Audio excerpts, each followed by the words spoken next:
लगा देंगे प्लीज।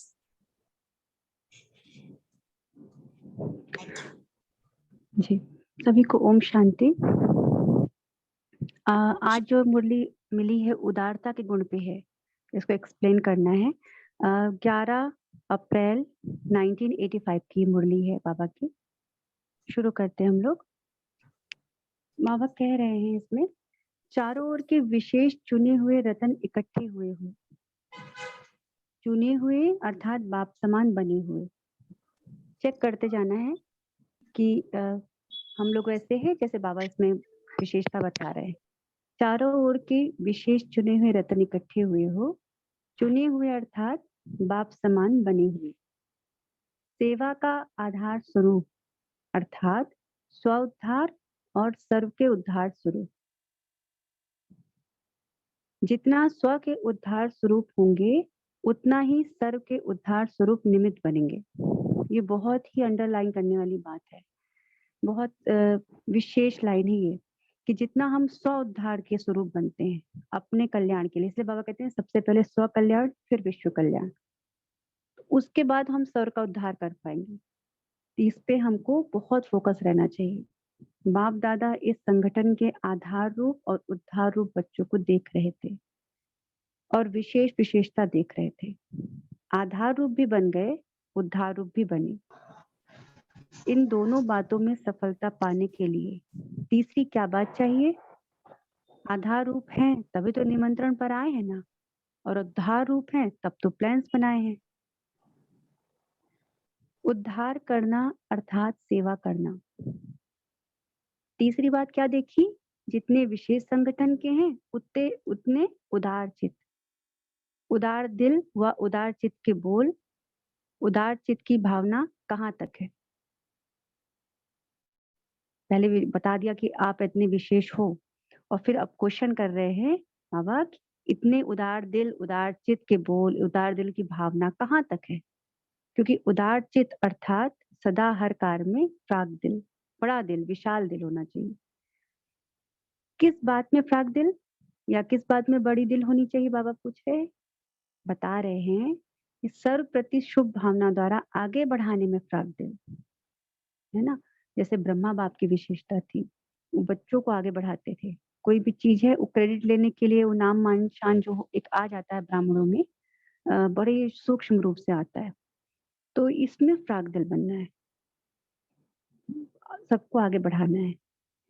तेरा सो मेरा, मेरा सो तेरा, मतलब एक ही चीज है हमारे, कोई मेरा पर्सनली नहीं है। तुम्हारा कल्याण मेरा ही कल्याण है, तुम्हें आगे बढ़ाना, मैं खुद को आगे बढ़ा रही हूँ, ऐसी सोच होके लेके चलना है। क्योंकि एक ही बाप का है, एक ही बाप का दिया हुआ ये नॉलेज है, एक ही बाप के हम बच्चे हैं। तो एक दूसरे को आगे बढ़ाएंगे तो मतलब बाप की नजरों में हम खुद आगे बढ़ रहे हैं। इस बेहद की वृत्ति में फ्रागदिल, मतलब यही वृत्ति होनी चाहिए, यही दिन और रात संकल्प चलने चाहिए। तो एक वृत्ति बन जाएगी, एक वायुमंडल बन जाएगा, एक हमारी सोच बन जाएगी। इसी को फ्रागदिल कहते हैं। ये नहीं कि हमने 24 घंटे में बस एक दो बार कर लिया किसी के कल्याण की बात और फिर अपने बारे में पर्सनल कुछ न कुछ चलता रहा। वृत्ति बन जाए, जब भी सोच निकले उसी फ्रीक्वेंसी में, उसी भाव में निकले, दूसरों के कल्याण को देखते हुए चले। इसे कहते हैं बड़ी दिल। तो बड़ी दिल हो, उदार दिल हो, अर्थात दातापन की भावना की दिल हो। उदारता इसे कहते हैं, दातापन का भाव। उदार वही हो सकता है जिसके अंदर दातापन का भाव होता है। अपने प्राप्त किए हुए गुण, शक्तियां, विशेषताएं, सब में महादानी बनने में प्राग्दिल। तो यहाँ स्थूल वस्तुओं के प्रति नहीं देखना है कि हम चीजें दे करके मदद कर रहे हैं किसी की। इसीलिए बाबा ने पहले ही मुरली में स्पष्ट कर दिया था, जितना स्व के उद्धार स्वरूप होंगे उतना ही सर्व के उद्धार स्वरूप निमित्त बनेंगे। ये लाइन अंडरलाइन करने लायक है, क्योंकि अगर इस लाइन को हमने समझा है तो इस मुरली को बड़े आराम से हम समझ सकते हैं कि बाबा उदारता से हमारा क्या अभिप्राय ले रहे हैं। जितना स्व के उद्धार स्वरूप होंगे उतना ही दूसरों के उद्धार स्वरूप होंगे। और उद्धार स्वरूप को बाबा ने क्या कहा है? सेवा करना। ये तीनों ही एक चीज, एक ही उसमें देखना है रख के कि सेवा भाव होना चाहिए। और फिर बाबा हम लोग को बता रहे हैं कि क्या देना है। हम लोग को बोला है कि जो बाप से तुम्हें गुण मिले हैं, शक्तियां मिली, विशेषताएं मिली हैं, उस सब में देने में महादानी बनो। तो हम सब ब्राह्मण अब अच्छे समझ चुके हैं कि गुणों का दान कैसे करना है, शक्तियों का दान कैसे करना है, और अनुभवी भी होंगे कि गुण और शक्तियों का दान करने से, विशेषताओं का दान करने से कैसे व्यक्ति और परिस्थिति चेंज होते जाते हैं। तो ये भी एक योग का प्रयोग कहा जाए, ये बहुत ही सुंदर योग का प्रयोग है, इसको सबको करना चाहिए। तो इसी को बाबा हाइलाइट कर रहे हैं कि इन गुण और शक्तियों विशेषताओं को देने में महादानी बनना है, फ्राग दिल बनना है। लेकिन ये फ्राग दिल जो वर्ड है, बड़ा दिल होना चाहिए, क्योंकि यहाँ पे सारी शक्तियाँ, बड़ा स्थिर होना चाहिए मन को, बहुत सहज भाव से, बहुत ही साधारण तरीके से जो रह रहा होगा, जिसके अंदर बिल्कुल भी ईगो नहीं होगी, वही फ्राग दिल बन सकता है। तो ये अंडरलाइन किया है कि बड़ा दिल हो। वाणी द्वारा ज्ञान धन दान करना ये कोई बड़ी बात नहीं है, लेकिन गुण दान व गुण के सहयोगी बनना, ये दान शब्द भी ब्राह्मणों के योग्य नहीं, बाबा कह रहे हैं। अपने गुण से दूसरों को गुणवान बनाना, विशेषता भरने में सहयोगी बनना, इसको कहा जाता है महादानी फ्राग्दल।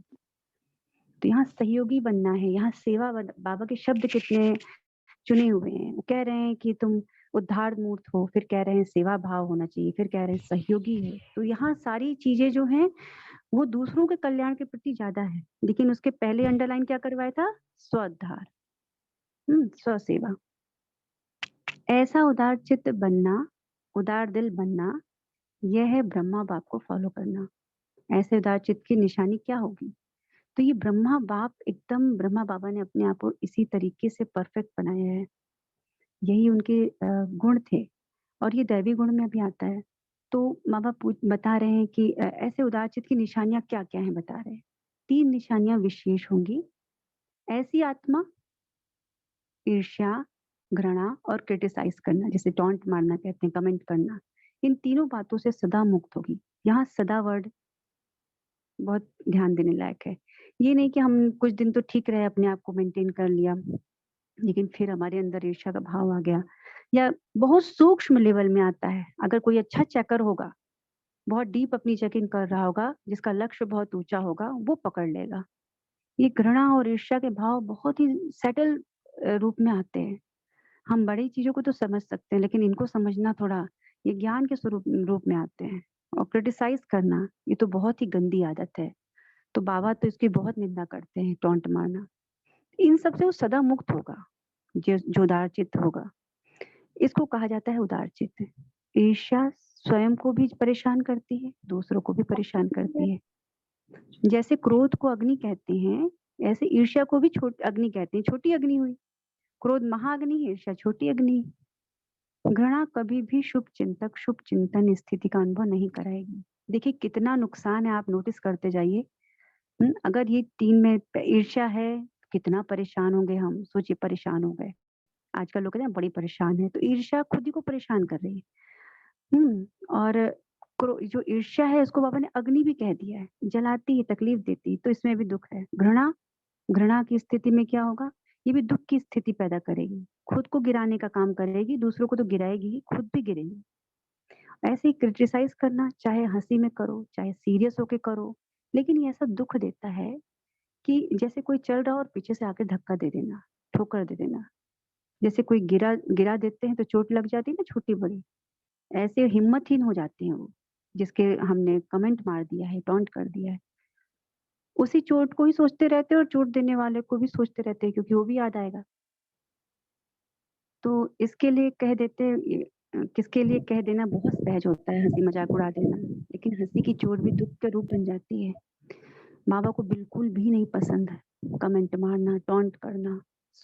इस पे बहुत अंडर ध्यान देने वाली बात है। ये बहुत ही दिखने में तो बड़ी साधारण बात लगती है, लेकिन बहुत गहरा प्रभाव छोड़ती है किसी के मन पे, चित्त पे, उसको डिमोटिवेट कर सकती है। तो ये दुख देने की लिस्ट में आता है, समझा? तो बाबा कह रहे हैं, आप समझ गए ना सारी बात जो समझाई। जितने आधार स्वरूप हो, उतने उद्धार स्वरूप, उदार दिल, उदार चित्त बनने के निमित्त स्वरूप है। निशानियां समझ ली ना? उदार चित्त मतलब फ्राग दिल होगा। तो बाबा इस मुरली में बार बार एक ही चीज को अंडरलाइन करवाया, लास्ट में भी उन्होंने यही कहा कि जितने आधार स्वरूप हो, उतने उद्धार स्वरूप हो। तो आधार स्वरूप हूँ, उद्धार स्वरूप हूँ, क्या मैं ये फील करती हूँ? खुद से पूछना है। कि अपने को इस बाबा बोलते हैं ना वो जो वृक्ष है उसके फाउंडेशन में जड़ों में आप बहो। इस विश्व को जो आधार है इस विश्व को बनने के जो निमित्त आत्माएँ हैं उनमें हम हैं। तो जब ये ज़िम्मेदारी हम अपनी समझते हैं कि हम हैं, तो अपने आप उद्धार करने का एक गुण होता है, कहा जाए लक्षण है अपने आप हमारे अंदर आने लगता है। इसलिए पहले अपने को ये चेक करना है क्या मैं अपने को समझती हूँ उस लेवल का कि मैं आधार स्वरूप हूँ आत्मा। तो जैसे ही ये मन मेरा एक्सेप्ट करता है कि हाँ मैं हूँ, मैं ही तो हूँ। जैसे ही होता है वैसे ही उद्धार स्वरूप की विशेषताएँ वो जो लक्षण है अपने अंदर आना शुरू हो जाते हैं। और उद्धार स्वरूप तो पहले 100% उद्धार होगा। क्यों? पहले मैं खुद को चेक करूँगी ना कि मैं क्या हूँ उस लेवल की। मैंने इतना बड़ा टाइटल लिया है तो मेरे क्या वैसे चाल-चलन चरित्र है, वैसे गुण हैं, वैसी शक्तियाँ हैं मुझ में, क्या बड़ा दिल है। तो जब स्व उद्धार करेंगे, खुद के संस्कारों में परिवर्तन करेंगे, तो धीरे-धीरे ये चीज़ मुझसे रिफ्लेक्ट होना शुरू होगी और वो दूसरों को देख कर के समझ में आएगा और वो भी चेंज होना शुरू होंगे। तो एक प्रकार से तो सूक्ष्म हुआ। दूसरा जब हम किसी चीज़ को प्राप्त कर लेते हैं, अचीव कर लेते हैं, तो हम बड़ी अथॉरिटी से उसको किसी को कह सकते हैं और वो भी उस चीज़ को मानेगा कि हाँ, इनके जीवन में वो चीज़ दिख रही है, ये बात है, तो उसको वो भी फॉलो करेगा। तो ऐसे जब धीरे-धीरे कनेक्टेड है आधार स्वरूप, उद्धार स्वरूप, तो अपने आप उदार दिल हो जाता है। जैसे एक माता-पिता होते हैं, वो निमित्त होते हैं, घर के बड़े होते हैं, मुखिया होते हैं। तो क्योंकि वो ये जानते हैं कि हम ही ज़िम्मेदार हैं, हमें ज़िम्मेदारी ले ले ली है उन्होंने माँ-बाप हैं, पिता हैं, मुखिया हैं, तो वो कितनी उदारता रखते हैं, बच्चे की गलती हो या कुछ भी हो, तो वो अपने में सँभाल लेते हैं। क्यों? उसको वो सोचते हैं कि आगे बढ़े, चलो कोई बात नहीं, हो गई मिस्टेक, फिर उससे सीख के आगे बढ़ो। उसको गाते नहीं 10 जगह बताना नहीं उसको या उसको खुद उसको टॉन्ट नहीं मारते रहना, बल्कि उसको एक बार समझा के प्रोत्साहित करना, उसकी विशेषताओं को उसको याद दिलाना कि तुम्हारे अंदर देखो ये सब विशेषताएँ हैं, तुम ऐसे करोगे ना तो ये ऐसे हो जाएगा। ऐसे ही बाबा हमसे एक्सपेक्ट कर रहे हैं अगर तुम आधार स्वरूप हो, अगर तुम ये ज़िम्मेदारी लेते हो, मानते हो अपने आप को, तो ऑटोमैटिकली तुम्हारे अंदर ये गुण होना चाहिए कि ब्राह्मण परिवार में विशेष रूप से हमें ये नहीं देखना कि किसमें क्या कमी है। कमियाँ तो सब में है, बाबा कहते हैं काँटों का जंगल है और तुम कहो काँटे ना लगे, ऐसा कैसे हो सकता है? तो कमियाँ तो सब में हम में भी है, लेकिन हमें उन कमियों को समझते हुए सामने वाली आत्मा को सहयोग देना है उस कमी से बाहर आने में। यही बाबा उम्मीद कर रहे हैं। इसमें उदारता दिखानी है कि उस चीज़ को पहली बार सँभाल लिया, पहले तो सहन करना, सँभाल लेना, फिर सहयोग देना। ये तीनों शक्तियाँ होनी चाहिए। एक उदार चित्त जो आत्मा होगी, उसके अंदर ये 3 शक्तियाँ ज़रूर होनी चाहिए। सहन कर लेना, सहन भी ऐसा वाला नहीं कि टॉर्चर वाला, सहन करने का मतलब है कि समझ के उसको एक्सेप्ट कर लिया। समझ लिया कि हाँ, ये ऐसा है, कोई बात नहीं, इसकी कोई फ़ॉल्ट नहीं है, ये संस्कार है, धीरे-धीरे चेंज हो जाएगा। तो ये अपनापन जो है उसको सहन करना नहीं कहते हैं। तो एक सहन हो गया, दूसरा सँभाल लिया कि उसको फैलाया नहीं, यहाँ-वहाँ उसकी बातें बोली नहीं या अपने मन में भी उसका चिंतन नहीं किया नेगेटिविटी का उसकी कमी का, बल्कि शुभ भावना रखी। बाबा ने क्या कहा था, महादानी कौन? प्राग दिल कौन? जो शुभ भावना, शुभकामना रखते हैं। ये शुभ भावना, शुभकामना रखना भी बहुत सहज नहीं है। बड़ा साफ और बेदाग दिल चाहिए उसके लिए। उसके ही दिल में शुभ भावना, शुभकामना हो सकती है, जिसके मन में किसी के प्रति कोई जिसके अंदर विकारों का दाग नहीं हो या वो अपनी बहुत अच्छी चेकिंग करता होगा हर घंटे, देखता होगा। तो इस तरीके से जब हम चलते हैं, इसी को उदार दिल कहते हैं। तो हमें दूसरों की उनको विशेषताएँ उनमें ढूँढनी है। जैसे ब्रह्मा बाबा दूसरों में विशेषताएँ देख लेते थे और उस विशेषता को पकड़ के, उस एक विशेषता से उस आत्मा को कहाँ से कहाँ पहुँचा देते थे। उसमें 99 कमियाँ भी होती थी, तो उस एक विशेषता को इतना हाइलाइट करते थे, उसको प्रोत्साहित करते थे, उसके साथ लगते थे। कभी भी एक का 2 इधर फैलाना नहीं, ऐसे दादियों का भी संस्कार था, आदि रत्नों का भी संस्कार था। तो बाबा हमसे भी यही उम्मीद करते हैं कि हम बच्चे भी ऐसे ही उदार दिल बने और एक-दूसरे को सहयोग पहुँचाएँ, आगे बढ़ने में, फ्राक दिल बने। आजकल एक होता है कि कॉम्पिटिशन लगा लिया ब्राह्मणों में भी कई-कई जगह सुनने में आता है कि वो ज़्यादा योग कर रहे हैं, वो ऐसा पुरुषार्थ कर रहे हैं, हम ऐसा पुरुषार्थ कर रहे हैं। ये कितना टाइम वेस्ट करता है। इसमें तो खुशी होनी चाहिए कि देखो वो इतना पुरुषार्थ करके आगे बढ़ रहे हैं, तो मैं भी इतना पुरुषार्थ करूँ। वो पुरुषार्थ कर रहे हैं, एक तो अपने लिए तो कर ही रहे हैं, लेकिन विश्व के वायुमंडल को चेंज करने के लिए कर रहे हैं। वो जितना कर रहे हैं वो सब फेवर कर रहा है बाबा के विश्व परिवर्तन के सहयोग में। ये मेरा ही तो काम कर रहे हैं, वो मेरे ही काम के सहयोगी हैं जो मैं कर रही हूँ यहाँ बैठ के। मैं भी विश्व परिवर्तन में बाबा को सहयोग कर रही हूँ, तो हम सब मिल के विश्व परिवर्तन में सहयोग कर रहे हैं। कोई ज्ञान बहुत अच्छा दे के कर रहा है, कोई योग बहुत अच्छा करके कर रहा है, कोई सेवा में बहुत अच्छा आगे बढ़ के कर रहा है, कोई धारणाओं में बहुत पक्के चल के कर रहा है। तो अगर किसी में इन चारों सब्जेक्ट में कोई कमी है भी, तो उसको सहयोग देके या अपने गुणों और शक्तियों विशेषताओं से उसको ये दिखा के प्रदर्शित कर, अपनी टेक्निक से प्यार से सब सहयोग दे करके उसको उसमें अच्छे नंबर लेने में सहयोग करना है कि इन सब्जेक्ट्स में भी वो अच्छे मार्क्स लेना शुरू कर दे, या उसको इसकी अहमियत बतानी है कि देखो इसमें तो तुम बहुत अच्छे हो, इनमें भी तुम आगे बढ़ सकते हो, ऐसे ऐसे बढ़ सकते हो। उसको ट्रिक बतानी है। जैसे गुड स्टूडेंट जो होता है वो अपने साथी सहयोगियों को वो ट्रिक बता देता है, तो वो भी उस ट्रिक से आगे बढ़ जाते हैं। तो बाबा यहाँ उदारता चाहते हैं। कंपटीशन रखो लेकिन शुद्ध, जो एक पवित्र कंपटीशन होता है, एक दूसरे को आगे बढ़ाने वाला, उसके साथ भी हम बढ़ जाएंगे। वो आगे बढ़ेगा तो हम बढ़ जाएंगे। ये उदारता चाहिए, बड़ा दिल चाहिए इसके लिए। तो इसके लिए इसीलिए बाबा ने इन 3 विशेष निशानियों की भी बात कही कि जिसके अंदर ईर्ष्या होगी, घृणा होगी, क्रिटिसाइज। मतलब भगवान ये नोटिस कर रहा है कि ब्राह्मण आत्माओं के अंदर ये 3 चीजें हैं, क्योंकि वो मुरली में उसी चीज को स्पष्ट करेंगे जो चीज होगी। उनकी एक बात भी बेअर्थ तो होती नहीं, सब में अर्थ होता है। तो इन 3 चीजों को खुद में भी बहुत सेटल रूप से चेक करना है कि क्या ये है, और उनको चेंज करना है। अपने आप उदारता आ जाएगी। उदारता का गुण धारण नहीं करना पड़ेगा कि बार बार मैं उदारता बनूं। आधार मूर्त हूँ तो अपना स्वोद्धार किया है, कर रही हूँ, तो ऑटोमेटिकली जब अपना स्वोद्धार किया है वो ऑटोमेटिकली लिंक्ड है, तो दूसरों का उद्धार शुरू हो जाएगा। और ये उदारता आने लग जाएगी, आने लग जाएगी, बढ़ने लग जाएगी। दिल ही भाव ही चेंज हो जाएंगे।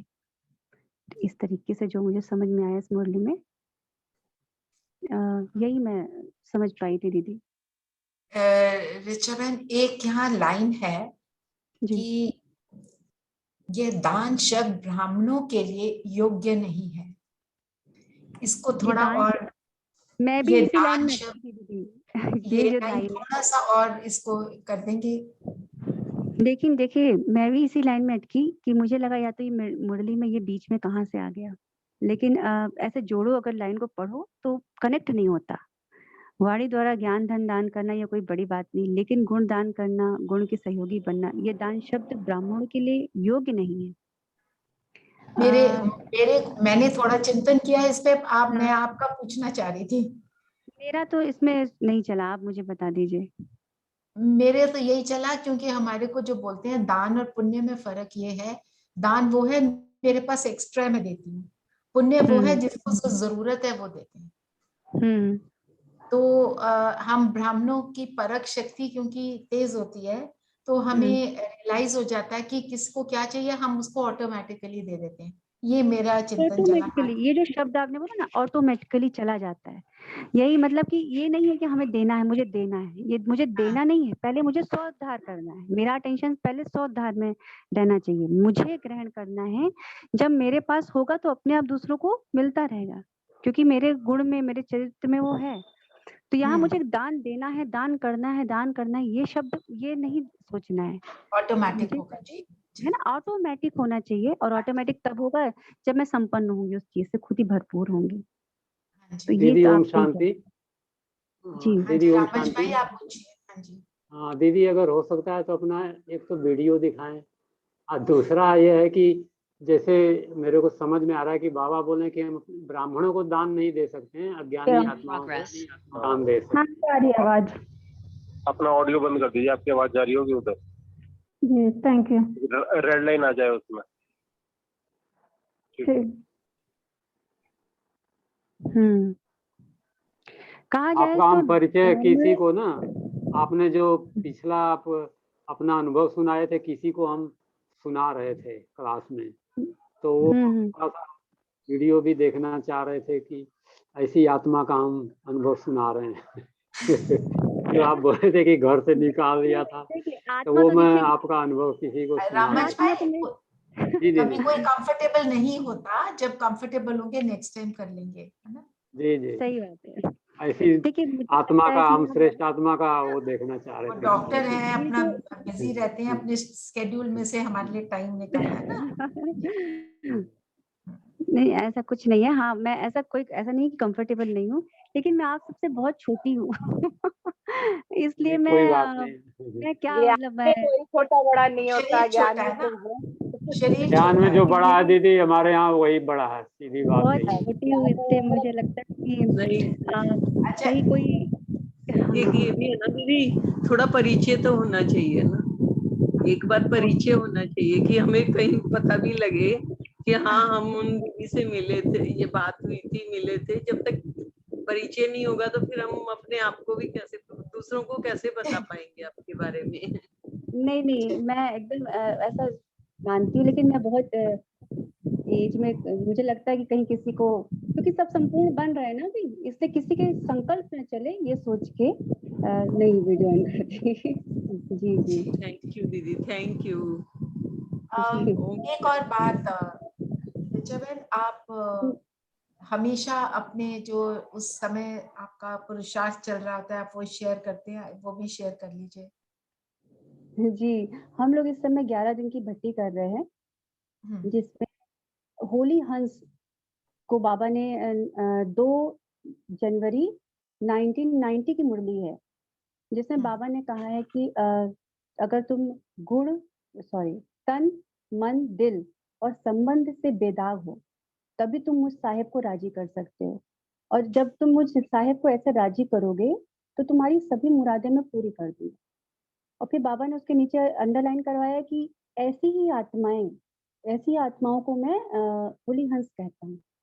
यही होली हंस आत्माओं की विशेषता होती है कि वो अपने तन मन दिल, यहाँ बाबा ने दिल शब्द का कहा है, क्योंकि तन मन धन बोला जाता है, या कर्म मनसा वाचा कर्मणा बोला जाता है, लेकिन यहाँ बाबा ने दिल शब्द बोला है। और फिर बाबा ने इस दिल शब्द को नीचे समझाया है मुरली में कि दिल मतलब तुम्हारे भाव कैसे हैं, तुम्हारे भाव में कितनी पवित्रता है।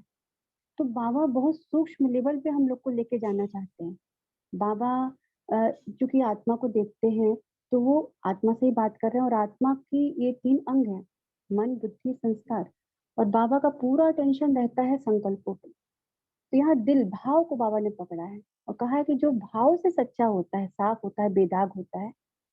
तो हम लोग इस समय क्या कर रहे हैं, सुबह 8 से रात 8 जो हमारा सबसे मोस्ट बिजी शेड्यूल वाला टाइम होता है, उसमें हम लोग ये पुरुषार्थ कर रहे हैं, क्या मेरे भाव कैसे चले पूरे दिन, और हर घंटे हम उसकी चेकिंग करके बाबा को सबमिट करते हैं। उसमें हमारा पूरा टेंशन रहता है, लेकिन हमें पुरुषार्थ करते समय ऐसा भी नहीं कि हम बोर स्थिति में हो जाएं, या हमें बहुत खुश एकदम उमंग उत्साह में भर के, क्योंकि साहेब को राजी करना है ना। तो साहेब तो चाहता है ना कि मेरे हर बच्चा हर आत्मा खुश रहे। पुरुषार्थ करते हुए हम अपने भाव को चेक करते हैं, और उसके बाद बाबा ने कहा तन एक आत्मा का मंदिर है, तन बहुत पवित्र होना चाहिए। तो तन में क्या क्या पवित्रता होती है, एक मंदिर को कैसे रखा जाता है उसके प्रति तो उसमें बाबा ने कहा देह अभिमान नहीं होना चाहिए, देह अभिमान उस मंदिर को गंदा करता है, देही अभिमानी स्थिति होनी चाहिए। तो वो समझाया, मन की पवित्रता समझाई, दिल की पवित्रता समझाई, संबंधों की पवित्रता समझाई कि निस्वार्थ सेवा। तो ये सब चेक करते हुए हमारा दिन कब बीत जाता है, और इतना सेटिस्फेक्शन मिलता है शाम को जब हम चार्ट भरते हैं, बाबा को सबमिट करते हैं ग्रुप में, और आत्माएं बहुत अच्छे से चेकिंग कर रही हैं, बहुत अच्छा पुरुषार्थ कर रही हैं। यही चल रहा है इस समय। Very nice, thank you. भाव का आधार क्या है, आपसे क्वेश्चन पूछा है अशोक भाई ने। जी एक आप चैट में देखिए, क्वेश्चन पूछा है अशोक भाई ने कि भाव का आधार, यही लिखा है ना अशोक भाई? नहीं, यही लिखा है कि इसका रीजन क्या है, मतलब भाव किस वजह से आता है, कोई तो रीजन होता है ना, कोई कारण होता है उसके पीछे। भाव मतलब भावनाएं, ये हमारे संस्कारों से जुड़ी हुई होती है। जैसे कोई लोग बहुत ज्यादा इमोशनल होते हैं, कोई लोग बहुत बड़ी बड़ी बातें झेल जाते हैं, लेकिन एक छोटी सी बात पे हर्ट हो जाते हैं। बाकी सब अपना म्यूट कर लीजिए प्लीज। क्योंकि क्या होता है ना, संस्कार बहुत, हम संस्कार को कैरी कर रहे हैं, तभी तो बाबा कह रहे चेंज करना है, चेंज करना है। तो यहाँ पे भाव जो है वो मेरे पिछले संस्कारों से आते हैं। मैं किसी चीज को देखने का जो मेरा नजरिया है, जिसे बाबा ने दिल कहा है या भाव कहा है, वो नजरिया जो होता है उसी को बाबा पकड़ते हैं। अपनी नजरियों को चेंज करो। तो नजरिया क्या चेंज करा है बाबा ने? आत्मिक दृष्टि। जो नजरिया है, जो दृष्टि है मेरी, उसे आत्मिक होना पड़ेगा। तो अपने आप सारे भाव जो है करेक्ट हो जाएंगे। जो क्या कहते हैं, बाबा कहते हैं ना, फीलिंग हो जाती है तुम लोगों को, छोटी छोटी बातों को फील कर लेते हो। ब्राह्मण और महारथी होके भी कभी कभी एक चीटी सी बात आकर के तुमको घायल करके चली जाती है। तो ये सारी बातें बहुत पॉइंट करने वाली है। यहाँ भाव का मतलब यही है, जो हमारे पुराने संस्कार हैं। जैसे अभी बाबा ने कहा ना, ईर्ष्या, घृणा, क्रिटिसाइज करना, ये भी संस्कार है। कुछ लोग इसके बिना रह ही नहीं पाते, बहुत अपने को संभालते हैं, फिर भी सेटल उसमें कर ही देते हैं। तो इसीलिए बाबा ने सबसे पहले कहा है, मन में एक्सेप्ट करो कि तुम आधार मूर्त आत्मा हो। जब तक अपने को आधार मूर्त नहीं समझेंगे तो कभी भी ये रियलाइज नहीं होगा, कभी भी गुण नहीं आएंगे उद्धार मूर्त वाले और उदार चित्त वाले। इसलिए एक्सेप्ट इट कि हाँ, मैं हूँ इस सृष्टि में, जो सृष्टि की आदि है, मैं उसकी आधार मूर्त हूँ। मेरे कारण ही 5000 साल का ड्रामा चल रहा है, मैं ही निमित्त हूँ। ये जिम्मेदारी जब लेंगे तो अपने आप ऑटोमेटिकली सारे गुण आ जाएंगे।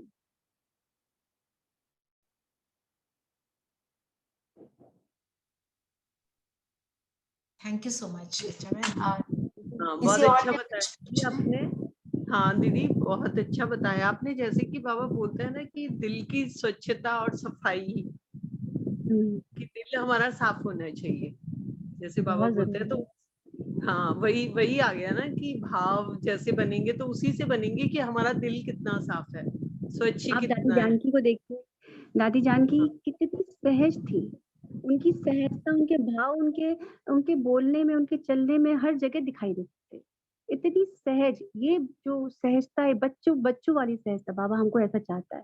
एकदम बच्चों जैसे बन जाओ, बिल्कुल मेरे पे निर्भर हो जाओ। आज भी मुरली में बाबा ने क्या कहा है, सब कुछ छोड़ो, मेरे बन जाओ, भूल जाओ सब, एक सारे दिए बुझा दो, एक दिया रखो। क्यों बोलता है? क्योंकि वो चाहता है कि तुम, मतलब माया तुम्हें, बच्चे हैं, माया अगर देखेगी अकेले तो माया बच्चों को परेशान करेगी।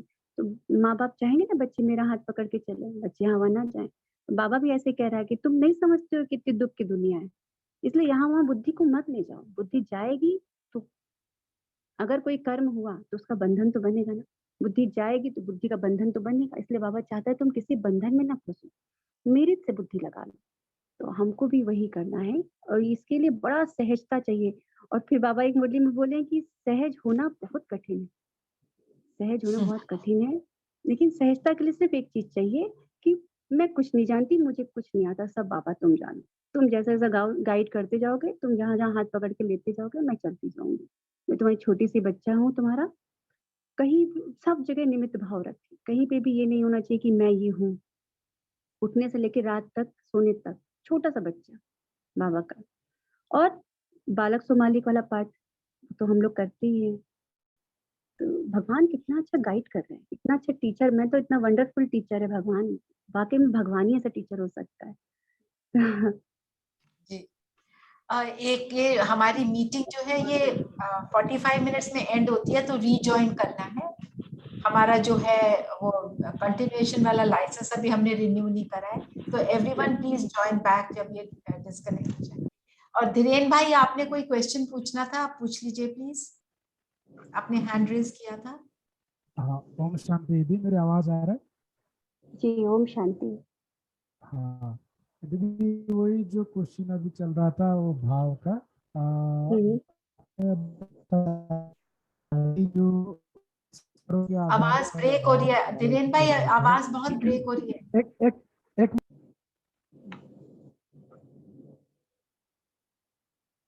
आवाज नहीं आ रही है। नहीं वो अभी आया दीदी? अभी ठीक है। हाँ, और जो भाव जो है हमारा संस्कारों के आधार पर होता है। अगर हमारा अच्छा संस्कार होगा तो अच्छे भाव होगा, अगर बुरे संस्कार होगा तो बुरे भाव होगा।